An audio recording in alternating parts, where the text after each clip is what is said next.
एक देवराज नाम का ब्राह्मण, जिसने कभी शंकर भगवान के मंदिर का द्वार नहीं देखा, कभी नहीं गया, पहली बार चोरी का सामान लेकर शिव जी के मंदिर में पहुंचा, पहली बार। आप में से कई लोग ऐसे होंगे जो पहली बार शिव महापुराण की कथा में पहुंच रहे होंगे। अब एक अंदाजा लगाना कि वो तो चोर था, ब्राह्मण के घर में जन्म जरूर ले लिया था उसने, पर उसने चोरी का धन लेकर अपने पास में रखकर चोरी का सामान लेकर शंकर के मंदिर में पहुंचा था। आप में से कई लोग ऐसे हैं जो पहली बार शंकर जी के मंदिर में आ गए होंगे, पहली बार शिव महापुराण की कथा में गए होंगे। कई लोग पहली बार शंकर की कथा को सुनने के लिए इस पंडाल में बैठे होंगे, कई लोग।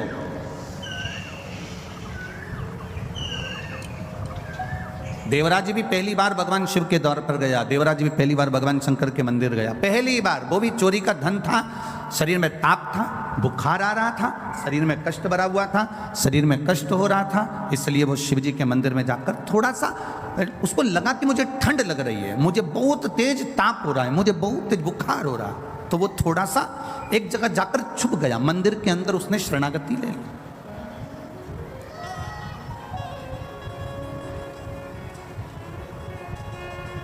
कैसे भी गया, पर गया तो शिव के मंदिर में, कैसे भी पहुंचा पर गया तो भगवान शंकर के मंदिर में।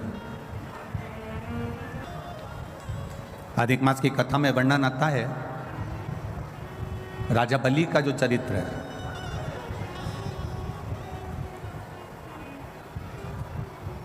ये राजा जो बलि था, जिसके दरवाजे पर भगवान वामन भगवान भिक्षा मांगने के लिए गए, इसका चरित्र अधिक मास की कथा में स्कंद पुराण में भी आता है, विष्णु पुराण में भी आता है, वराह पुराण में भी आता है, वामन पुराण में भी आता है, कूर्म पुराण में भी आता है, मत्स्य पुराण में भी इसका वर्णन आता है।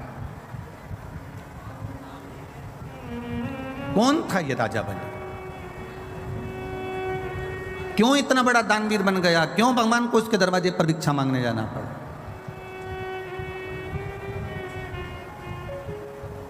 एक जुआरी था ये, बहुत बड़ा जुआरी, केवल जुआ खेलता था। इतना बड़ा दोस्तों के साथ बैठकर जो जुआ खेलना चालू करा, जुआ चलता रहा, हर बार हारता था, जुए में आज तक नहीं जीता। कभी उसने जुए में विजय प्राप्त करी ही नहीं, कभी जीत ही नहीं पाया, कभी नहीं जीता, जुआरी था। अब जुए में लिप्त रहा करता था, जुआ खेला करता था, जुए में लगा रहता था। एक दिन एक शंकर भगवान के कोई उपासक, शिव के कोई भक्त बैठे थे और भगवान शंकर की आराधना में डूबे हुए थे। जुआरी ने विचार करा कि मैं करूं तो करूं क्या, कि मेरी जीत कैसे हो जाए, मैं जीतूं कैसे, ऐसा कोई कार्य करा जाए जिससे मेरी जीत हो जाए और सब कुछ मेरा हो जाए। परंतु ये आज तक जिंदगी में कभी जीतता ही नहीं था।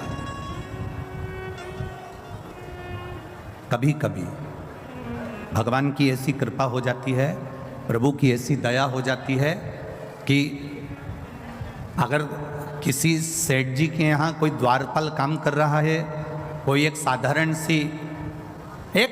सी किसी मंत्री के यहाँ, किसी कलंत्री के यहाँ, किसी संतरी के यहाँ, बहुत बड़े ऑफिसर के यहाँ अगर कोई एक व्यक्ति साधारण सा बेचारा चौकीदारी करता है, कोई काम करता है, कोई साधारण कार्य में लगा रहता है, कभी शिव की उपासना, कभी जीवन में उसकी धर्म पत्नी ने अगर भगवान शंकर की भक्ति करी होती है, शंकर की आराधना करी होती है, शिव तत्व को जाना होता है, तो कभी कभी ऐसी कृपा हो जाती है किसी के यहाँ चौकीदारी करने वाला एक साधारण सा व्यक्ति भी कब राज सिंहासन पर जाकर बैठ जाता है, लोगों को मालूम ही नहीं पड़ पाता। एक साधारण सा काम करने वाला व्यक्ति भी कब सिंहासन पर जाकर बैठ जाएगा, किसी को नहीं मालूम। ये उस शिव की कृपा होती है, ये देवाधिदेव महादेव की करुणा, ये उनकी दया है, ये उनकी उदारता। अब जुआरी ने विचार करा कि मेरे पास में मैं बार बार हारता हूं। आज तक जुआरी जीता ही नहीं था, आज तक नहीं जीता। आज पहली बार मंदिर के सामने से जा रहा था, संत आंख बंद करके बैठे हुए थे, उनके पास में उनका कमंडल रखा हुआ था, एक छत्र रखा हुआ था, उन्हीं के पास में एक सुंदर सा आसन रखा हुआ था। अब जुआरी ने विचार करा कि संत नेत्र बंद करके बैठे हैं, क्यों ना इनका सामान चुरा लिया जाए, क्यों ना इनका सामान चुरा लिया जाए। बहुत सारे लोग आएंगे कथा में, बहुत सारे लोग। आप लोग आए हैं कथा सुनने के लिए, बहुत लोग आएंगे, बड़े बड़े भी आएंगे, छोटे छोटे भी आएंगे, साधारण भी आएंगे, और चलो तो चलो कथा में चोटे भी बहुत आएंगे।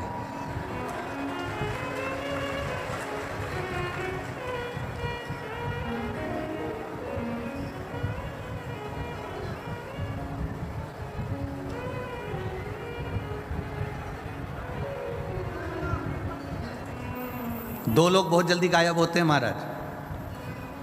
अगर मैनपुरी वाले सब बात अच्छे से संभाल ले तो हमारा मन है कि मैनपुरी में कथा जरा जोरदार आनंद से करी जाए। हो संभाल लोगे तो बोलने में पीछे नहीं हटेंगे। दो लोग बहुत जल्दी गायब होते हैं, वोट लेके नेता और चेन लेके चोर, बहुत जल्दी गायब हो जाते। अब मिलेगी क्या? एक वीडियो किसी मीडिया वाले ने बड़ा बड़ा भाव से डाल दिया, एक वीडियो डाला उन्होंने कि बेचारी कल वो शोभा यात्रा निकल रही थी और उसमें दो माताओं की कोई चेन कट गई होगी, वो रो रही थी, तो उनका वीडियो खूब चला और वो रो रही हैं और उनका चेन चली गई, चेन चली गई, उनकी चेन चली गई।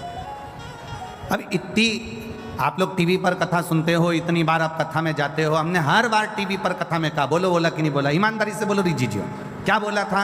सोने की कोई रकम लेकर कथा में मत जाओ, कीमती सामान लेकर कथा में मत जाओ, अपना कोई सामान लेकर कथा में मत जाओ।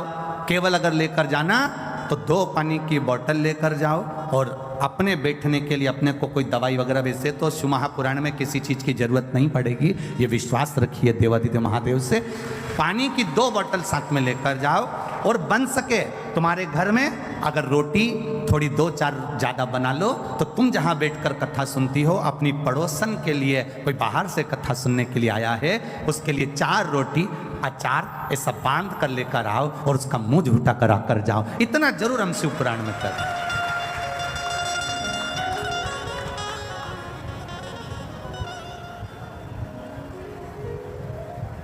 अपने साथ में 2 पानी की बोतल लेकर जाओ, एक खुद के लिए और जम के बोलो एक अड़ोसी पड़ोसी और पीछे वाला धड़ोसी, तो उसके एक पानी की बोतल जरूर लेकर जाओ। और अगर कहीं का बीच में पानी की बोतल देने भी आए तो उसका हाथ जोड़ लो कि मेरे को 3 घंटे की कथा में से 2.5 घंटा सुनना है, आधा घंटा आशीष दिया ले लेते हैं, 2.5 घंटा बचता है, मुझे कथा सुन लेने दो, क्योंकि एक 10 रुपए की बोतल में मेरी करोड़ों की दौलत हाथ से ना खसक जाए। इसलिए देखो, एक लड़की ने तो बीच बीच में 7-7 दिन के व्रत करे थे मैनपुरी में कथा के लिए, और अभी भी 7 दिन से ये छोटी सी कन्या 7 दिन से कुछ नहीं खाया है, व्रत करके बैठी है केवल मैनपुरी की कथा के लिए। कहाँ है?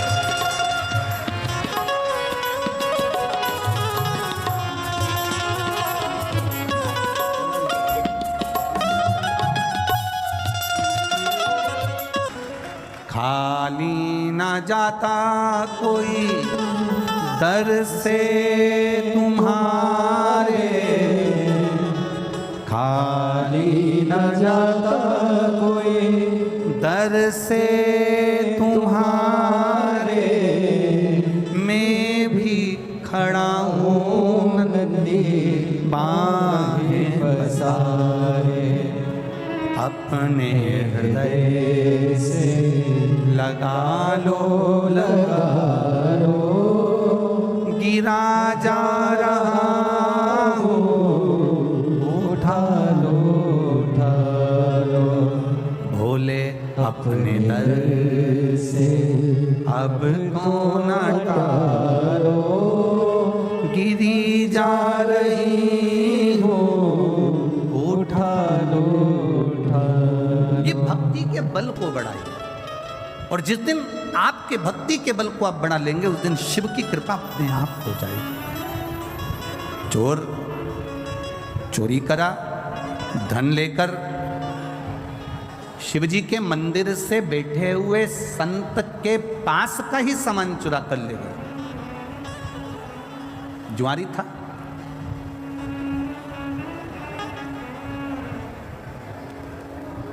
कमंडल, छतरी, आसन ले गए। आते हैं लोग, बहुत आते हैं कथा सुनने के लिए। अगर संत आएंगे, साधु आएंगे कथा सुनने के लिए, कोई भक्त आएगा तो कथा सुनने के लिए चोर भी आएगा।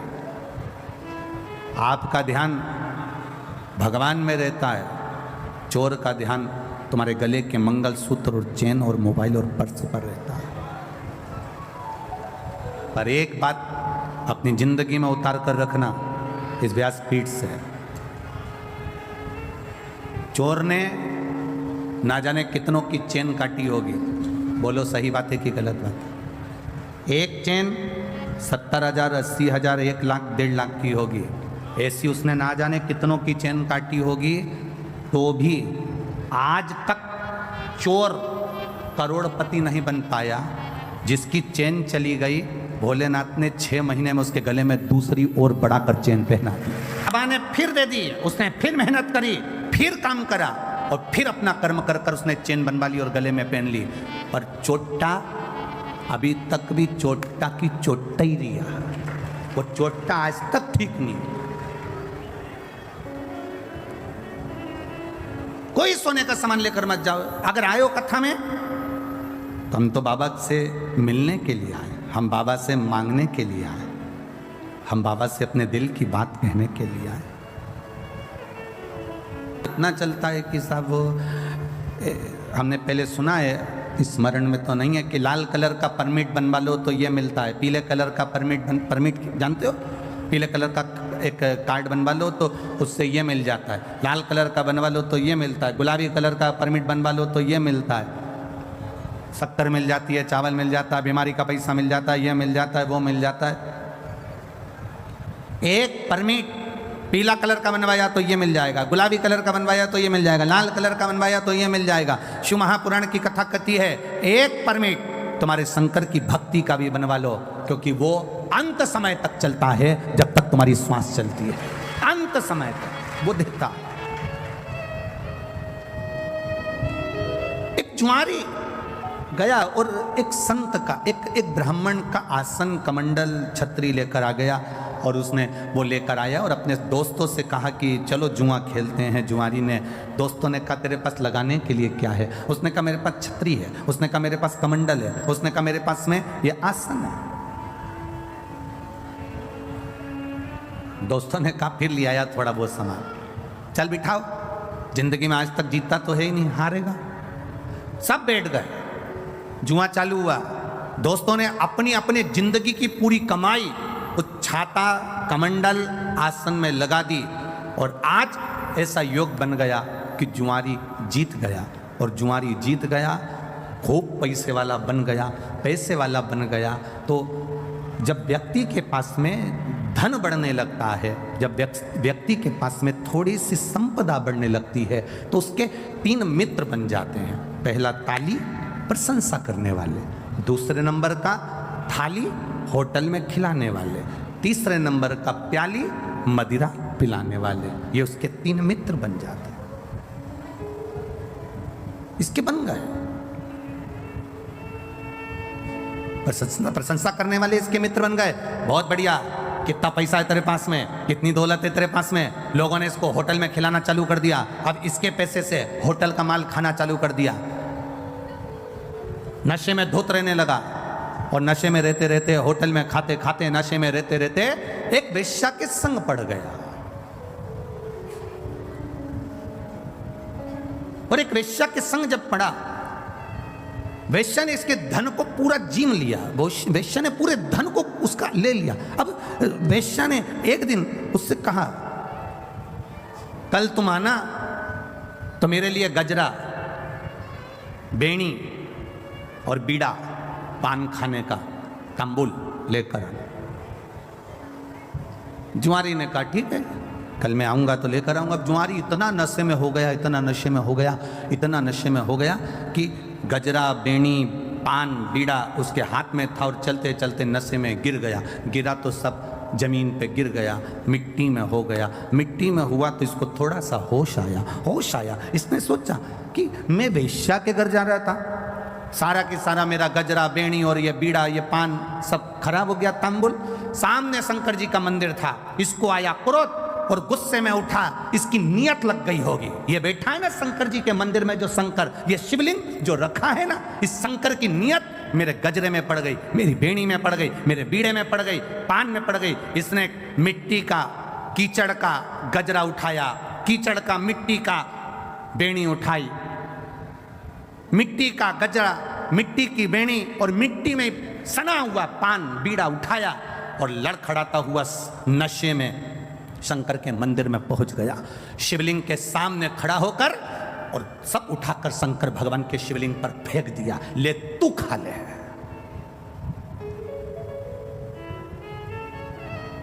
शिवलिंग पर फेंका, ले तू खा। चले गया। 2-3 साल निकल गए। 3 साल के बाद ये मर गया, प्राण छूट गए। गया ऊपर, यम की कैद, यम की सभा में पहुंचा। चित्रगुप्त महाराज से कहा गया इसके पुण्य पाप गिनो कितने हैं। चित्रगुप्त महाराज ने कहा इसने जिंदगी में पापी पाप करा है, जिंदगी में जुआ खेलता रहा, पूरी जिंदगी बर्बाद कर दी जुआ खेलते खेलते। मदिरा में डूब गया, चोरी में डूब गया, व्यसन में डूब गया, वेश्या का संग में डूब गया। इसने कोई अच्छा काम नहीं करा। कोई तो अच्छा काम इसने जिंदगी में करा होगा, कोई अच्छा काम नहीं करा। कोई तो काम करा होगा ना, देखो तो सही। यमराज ने जब चित्रगुप्त महाराज से पूछा, उन्होंने मना कर दिया। धर्मराज को बुलाया गया, धर्मराज से न्याय करवाया गया, इसने कोई अच्छा काम करा है। धर्मराज ने न्याय में बता दिया पत्रिका में, इसने एक काम अच्छा करा है। क्या? इसने एक काम अच्छा करा कि इसने एक तांबुल, एक बीड़ा, एक गजरा उठाकर शंकर जी के मंदिर में शिवजी पर चढ़ाया था। इतने में चित्रगुप्त महाराज बोले, चढ़ाया नहीं है, मिट्टी में हो गया था, वेश्या नहीं लेती, मिट्टी में हो गया था, वेश्या पान नहीं खाती, इसलिए उठाकर शंकर जी के ऊपर फेंक दिया है। धर्मराज ने कहा, भले फेंका, पर शंकर जी के ऊपर तो फेंका ना। फेंकने को तो ये नल्ली में फेंक देता, गटर में फेंक देता, पर शंकर जी के मंदिर में जाकर फेंका ना, इसलिए वो चढ़ाया ही है।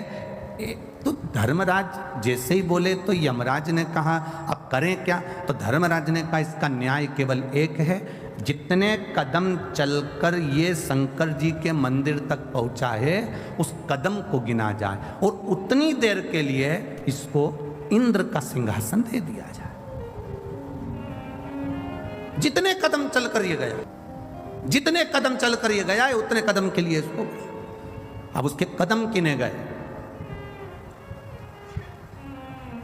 कहा 28 कदम चलकर ये शंकर जी के मंदिर में पहुंचा है, तो कहा 28 घड़ी के लिए इंद्र को कुर्सी से उतार दो और 28 घड़ी के लिए इसको इंद्र के सिंहासन पर बिठा दो। 28 घड़ी के लिए जब इंद्र के सिंहासन पर बैठा जुआरी, तो जुआरी को लगा मैंने शंकर जी के मंदिर में केवल सड़ा हुआ बेकार सा सामान फेंका था, तो मुझे इंद्र का सिंहासन मिल गया। अगर मैं कुछ अच्छा शंकर जी के मंदिर में जाकर एक लोटा जल अगर प्रेम से चढ़ा देता, तो ना जाने कहाँ कहाँ का राज्य मेरा भोलेनाथ दे देता। केवल 28 घड़ी, 22 घड़ी शिव के मंदिर जाने में जितने कदम चलकर गए, उतनी देर का राज इंद्र का सिंहासन मिल गया, इंद्र की सत्ता मिल गई। इसने भी देरी नहीं करी, दान में पीछे नहीं हटूंगा। ताली बजाई, अप्सराओं को बुलाया, दान कर दिया, ऐरावत को बुलाया, दान कर दिया। जितना इंद्र के सिंहासन पर बैठा, जितनी देर बैठा, जो जो रखा था सब दान कर दिया। 28 घड़ी के बाद कुर्सी से नीचे उतरा तब दूसरा इंद्र जो पहले वाला था वो वापस कुर्सी पर बैठा। कुर्सी पर बैठा तो उसने अप्सराओं को बुलाया तो आए नहीं, ऐरावत को बुलाया तो आए नहीं, जितना खजाना भरा पड़ा था सब वो लुटा के चले गया। अब सब लुटा के चले गया तो इंद्र रोते रोते भगवान विष्णु के पास गए, नारायण जो पहले शंकर जी के कहने पर, धर्मराज के कहने पर जिस जुआरी को तुमने कुर्सी पर बिठाया था वो सब बर्बाद कर गया, सब लुटा कर चले गया। अप्सरा नहीं, ऐरावत नहीं, धन नहीं, दौलत नहीं, सब लुटा दिया। पूरे इंद्र की सरकार, इंद्र की सत्ता में जितना पड़ा था सब लुटा कर चले गया। ऐसे व्यक्ति को कुर्सी पर बिठा दिया जो सब लुटा दिया। भगवान नारायण ने कहा, अरे इंद्र जो तू इतने सालों में नहीं कर पाया वो 28 घड़ी में करके निकल गया। 28 घड़ी करा और निकल गया। जो तू इतने सालों से नहीं कर पाया, अपनी सत्ता रहे, वैभव रहे, सालों साल चलती रहे, जो इतने वर्षों से नहीं कर पाए, कोई उस कुर्सी पर जब बैठता है तो बैठने पर फिर वो जब लुटाना चालू करता है, बात का नहीं सोचता कि खाली होगा दूसरा बैठेगा तब देखा जाएगा। अभी तो दोनों हाथों से कर्म करने का मौका मिला है, अच्छा करते चलो, सत्कर्म करते चलो, जितना अच्छा कर सकते हो करो। अरे इंद्र तू दुख मत मना, जो तू नहीं कर पाया वो 28 घड़ी में बैठकर वो करके निकल गया। तू तो इतने सालों से बैठा था ना कुर्सी पर, तू इतने सालों से बैठा था ना सत्ता पर, तो तूने क्या करा? पर वो बैठा और कर कर सब चला गया। इंद्र नेत्रों से नीचे चरण में भगवान के नेत्र कर लिए और भगवान विष्णु ने जाकर उस जुआरी से कहा, तूने अपने दान का सदुपयोग करा, जा मैं तुझे आशीर्वाद देता हूँ। शंकर जी के मंदिर में तूने गजरा बीड़ा दिया था, अधिक मास का समय था, इसलिए मैं तेरे दरवाजे पर भिक्षा मांगने आऊँगा। तू पृथ्वी पर राजा बलि बनकर जन्मेगा और ये नारायण वामन अवतार लेकर तेरे दरवाजे पर भिक्षा मांगेगा।